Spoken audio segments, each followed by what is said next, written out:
La guerre du Vietnam s'est déroulée de 1955 à 1975, mais on va surtout se concentrer sur les années 1965 à 1975. La guerre du Vietnam est un des conflits les plus marquants du XXe siècle, derrière les deux guerres mondiales. Ce conflit a opposé principalement le Vietnam du Nord qui était communiste et donc soutenu par l'URSS et la Chine, le Vietnam du Sud qui avait comme allié les États-Unis.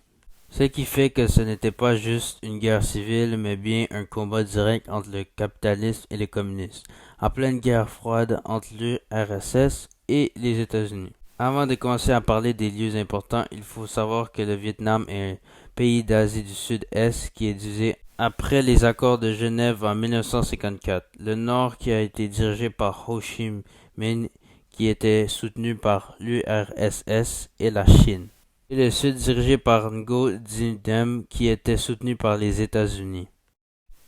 Les liens importants du conflit. Tout d'abord, il y a la piste de Ho Chi Minh qui est un réseau de routes et de sentiers traversant le Laos, le Cambodge et le Vietnam. Il était utilisé par le Vietnam du Nord pour approvisionner ses forces en matériel, troupes et armes dans le sud du Vietnam pendant la guerre. Cette piste était très importante pour plusieurs raisons.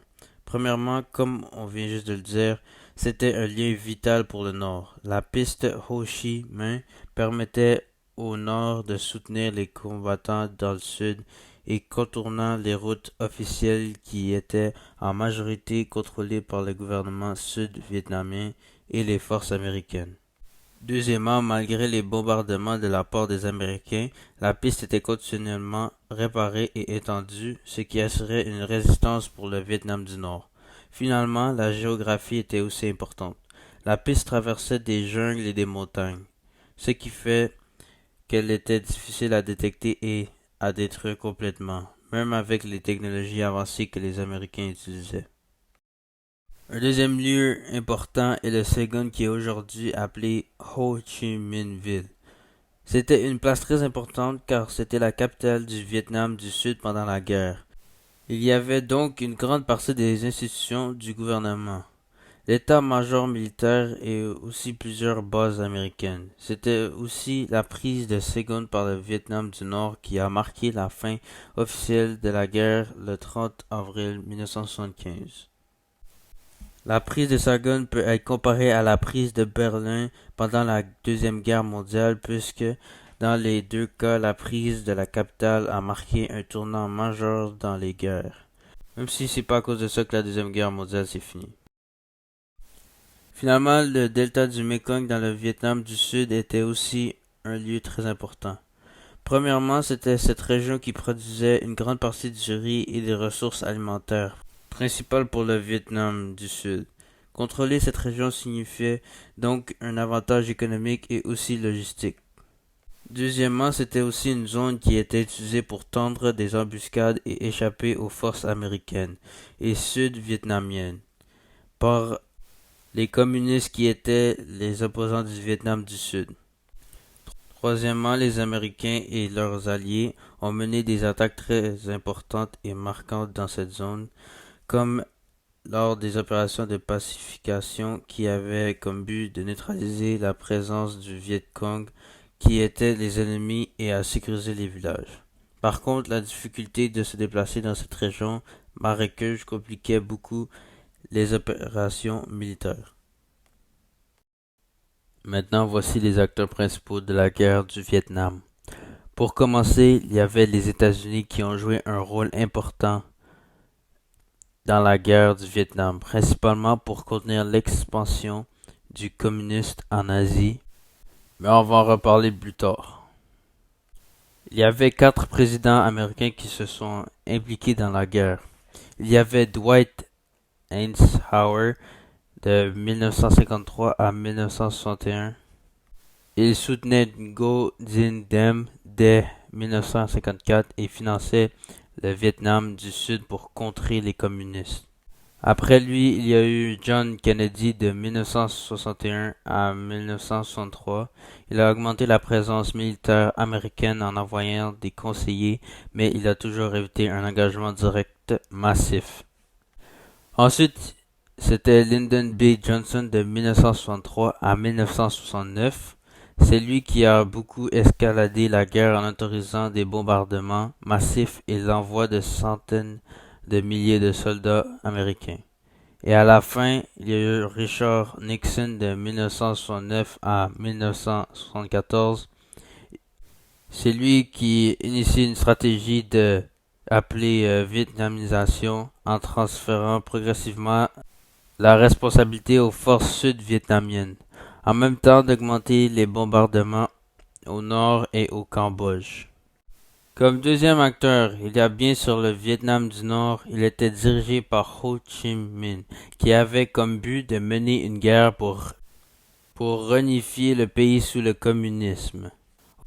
Ho Chi Minh était celui qui a inspiré une résistance nationale contre le colonialisme français et l'impérialisme américain. Son gouvernement bénéficiait du soutien de la population à cause des campagnes centrées sur l'indépendance nationale et une réforme. Les Viet Cong sont des soldats communistes qui opéraient dans le sud. Ils étaient soutenus par le Vietnam du Nord via la piste Ho Chi Minh, celle qu'on parlait plus tôt. Le Nord recevait aussi des armes, de l'argent et des conseillers militaires de l'URSS et de la Chine. Comme adversaire au Vietnam du Nord, il y avait le Vietnam du Sud. Il était sous direction de Ngo Dinh Diem et il s'est aligné sur les États-Unis pour lutter contre l'expansion communiste. Ngo Dinh Diem était anticommuniste et soutenu par les Américains, mais sa politique répressive, principalement envers les bouddhistes, a fait des troubles intérieurs dans le pays. Son gouvernement a donc perdu le soutien populaire et il a été assassiné en 1963 lors d'un coup d'État qui a été soutenu par les États-Unis selon certaines personnes. Après sa mort, le Sud a connu une série de régimes militaires fragiles et de troubles politiques, ce qui l'a beaucoup affaibli. Finalement, il y avait aussi quelques acteurs extérieurs comme l'URSS et la Chine. Leur rôle était de fournir au Vietnam du Nord des armes, de l'argent et un soutien logistique pour contrer les États-Unis puisque tous ces pays étaient communistes. Par contre, leurs relations étaient parfois tendues à cause de certaines différences idéologiques, malgré un désir communiste. La guerre du Vietnam ressemble un peu à la guerre de la Corée, à cause que dans les deux cas, c'était une guerre indirecte entre l'URSS et les États-Unis afin de voir qui gagnerait entre les communistes et les capitalistes. Maintenant qu'on sait qui sont les principaux acteurs de la guerre du Vietnam, on peut maintenant parler des causes, des tensions ayant conduit la guerre du Vietnam. Donc, premièrement, il faut savoir que le Vietnam était une colonie de la France qui faisait partie de l'Indochine française. Ce qui fait que pendant près de 100 ans, la France a exploité les ressources vietnamiennes comme du riz et du caoutchouc, en plus de marginaliser les populations locales. Ça a donc alimenté un sentiment nationaliste pas mal puissant chez les Vietnamiens. Ensuite, les Vietnamiens se sont battus contre les Français et ont gagné, ce qui a forcé les Français à signer les accords de Genève qui ont divisé le Vietnam en deux. Le Nord était sous contrôle communiste et le Sud sous un régime plus capitaliste. C'était une division qui était censée être temporaire, mais elle est devenue une source majeure de tension. Deuxièmement, le contexte de la guerre froide a aussi un rôle très important dans la guerre du Vietnam.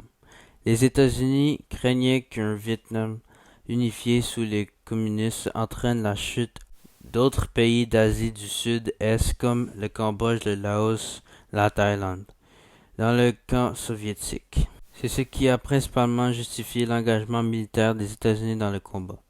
Les accords de Genève prévoyaient aussi des élections nationales pour unifier le Vietnam, mais le sud du Vietnam, avec l'appui des États-Unis, a refusé de les organiser. Les Américains craignaient une victoire des communistes, donc ils ont préféré soutenir un régime sud-vietnamien autoritaire, ce qui a aggravé les tensions.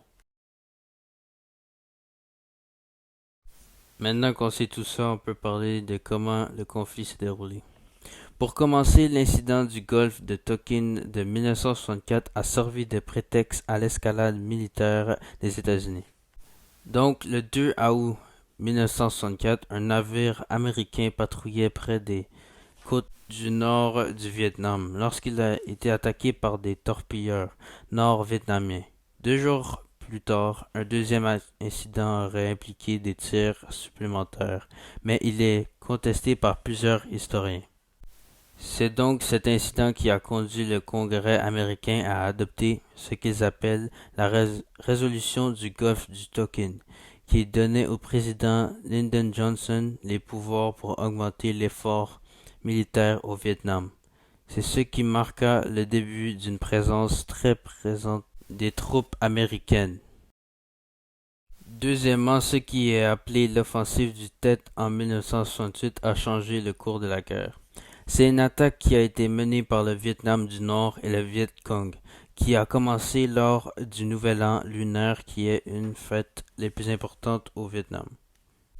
Pendant cette attaque, il y a eu plus que 100 villes et bases américaines qui ont été attaquées en même temps. Ça a vraiment choqué les Américains parce qu'ils pensaient que la guerre était sous contrôle. Ça a aussi intensifié les mouvements pacifistes aux États-Unis, parce que beaucoup de personnes étaient contre cette guerre parce qu'ils ne trouvaient pas que c'était justifié que les États-Unis s'impliquent. Ensuite, il y a les accords de paix de Paris en 1973 qui étaient un effort diplomatique pour mettre fin à la guerre. Les négociations étaient entre les États-Unis, le Vietnam du Nord et le Vietnam du Sud, et le gouvernement révolutionnaire de Viet Cong. Et ça a fait cesser le feu en étant basé sur le retrait des troupes américaines, l'échange des prisonniers de guerre et la renaissance provisoire des deux gouvernements vietnamiens. Mais l'accord a eu comme conséquence d'affaiblir le Vietnam du Sud parce qu'il y avait plus assez de troupes américaines, donc ils ont assez vite perdu face aux forces du Nord. Et aussi, le 30 avril 1975, les troupes nord-vietnamiennes sont rentrées dans le Saigon sans grande résistance. Le drapeau du Front national de libération a été hissé au palais présidentiel. Ça veut dire que la fin de la guerre et la réunification du Vietnam sous un régime communiste. Pour les États-Unis, leur intérêt d'intervention dans la guerre du Vietnam était justement pour éviter que le régime communiste gagne. Parce qu'ils avaient peur que si c'était le Vietnam communiste qui remportait la guerre, ça allait créer un effet domino qui allait entraîner les pays voisins dans le communisme eux aussi. C'est pour ça que les États-Unis ont investi d'énormes ressources humaines et financières dans le conflit, ce qui était plus de 500 000 soldats à leur pic implication. Ils ont donc perdu la guerre et leurs interventions a causé près de 58 morts chez les soldats américains et ils ont fait des dépenses massives qui sont estimées à plus de 120 milliards de dollars. De l'autre côté, l'URSS et la Chine soutiennent le Vietnam du Nord puisque c'étaient deux pays communistes assez puissants, mais ils le soutiennent sans aller en conflit direct, contrairement aux Américains. L'URSS était aussi en pleine guerre froide avec les États-Unis, ce qui faisait que les Soviétiques voulaient se montrer plus forts et montrer que le communisme était bien. La principale raison qui explique pourquoi, malgré son intérêt, l'URSS ne s'engageait pas directement, c'était afin d'éviter le risque de déclencher une guerre nucléaire avec les Américains. Les intérêts du Vietnam du Nord étaient de réunifier le Vietnam sous un régime communiste, puisque le pays était une colonie française, puis a été ensuite beaucoup été influencé par les Américains, ce qui donnait un avantage au Vietnam communiste face aux États-Unis, et qu'il était prêt à subir de grosses pertes humaines, suivant la logique d'une lutte pour une liberté nationale. Le Nord avait aussi une très grande mobilisation populaire, ce qui leur permettait de justifier cela. En gros, la guerre du Vietnam reflète parfaitement les enjeux de la guerre froide. Les États-Unis y voyaient une bataille stratégique contre l'expansion communiste mondiale, alors que l'URSS et la Chine ont profité du conflit pour affaiblir les États-Unis sans confrontation directe. En sachant tout ça, on peut donc se douter que cette guerre a eu énormément de conséquences importantes. Premièrement, la guerre a fait environ 3 millions de morts avec presque 2 millions de civils vietnamiens. C'est surtout les populations rurales qui l'ont eu rough à cause des bombardements, des massacres et des déplacements forcés. Tout ça a fait que des milliers de vétérans américains et vietnamiens ont été marqués par des blessures physiques et des troubles post-traumatiques. La guerre a aussi eu une grosse conséquence environnementale puisque l'armée américaine a utilisé environ 75 millions de litres d'herbicides pour détruire les végétations denses et les récoltes, ce qui a provoqué une contamination des sols et des cours d'eau. Ces produits chimiques ont aussi causé des malformations à la naissance, des cancers et des maladies très graves chez les générations post-conflit. Les États-Unis ont aussi diminué leur crédibilité, surtout en Asie du Sud-Est. La guerre a aussi laissé le Vietnam en ruine, avec des infrastructures détruites et une économie affaiblie. La reconstruction sous le régime communiste a pris des dizaines d'années.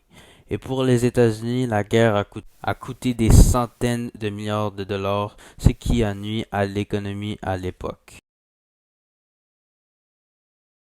La guerre du Vietnam peut être donc comparée à l'intervention américaine en Afghanistan de 2001 à 2021, puisque dans les deux cas, ça a révélé la difficulté de vaincre l'ennemi local malgré la supériorité technologique des Américains. Dans les deux cas, les États-Unis ont sous-estimé les dynamiques locales et culturelles, ce qui a mené des interventions longues, coûteuses et finalement qui n'ont pas changé tellement les choses. La différence est que l'Afghanistan est resté divisé et instable après le retrait américain, alors qu'au contraire le Vietnam a réussi à se réunifier. Maintenant qu'on connaît l'histoire de la dernière guerre du Vietnam, voici nos deux autres pistes de solution. Pour commencer, au lieu de s'engager dans un conflit idéologique, les États-Unis auraient pu proposer de transformer le Vietnam en une zone neutre, gouvernée par un accord international supervisé par l'ONU. Comme avantage, ça aurait évité l'expansion du communisme sans guerre directe, puisque selon nous, une neutralisation aurait réduit les tensions et limité l'influence de l'URSS et des Chinois sans avoir besoin d'une intervention militaire. Par contre, ça a comme inconvénient, ça aurait été quand même difficile à réaliser entre l'URSS et la Chine et les États-Unis, puisqu'ils auraient eu des désaccords sur la façon de faire. Deuxièmement, au lieu d'une intervention militaire, les États-Unis auraient pu faire ce qu'on appelle un embargo économique contre le Vietnam du Nord et ses alliés en bloquant l'approvisionnement en armes. Comme avantage, il y aurait eu beaucoup moins de morts puisque ça aurait réduit les risques pour les soldats américains et les civils vietnamiens. Plus, ça aurait affaibli économiquement le Nord et en limitant ses capacités militaires. Comme inconvénient, c'est qu'il y aurait sûrement eu des impacts sur les civils, peut-être actuant une famine ou un problème de ce style. En conclusion, la guerre du Vietnam montre les limites des interventions militaires et l'importance de comprendre les dynamiques locales avant d'agir. Une diplomatie et des investissements dans la paix durable auraient pu éviter un conflit aussi important que lui.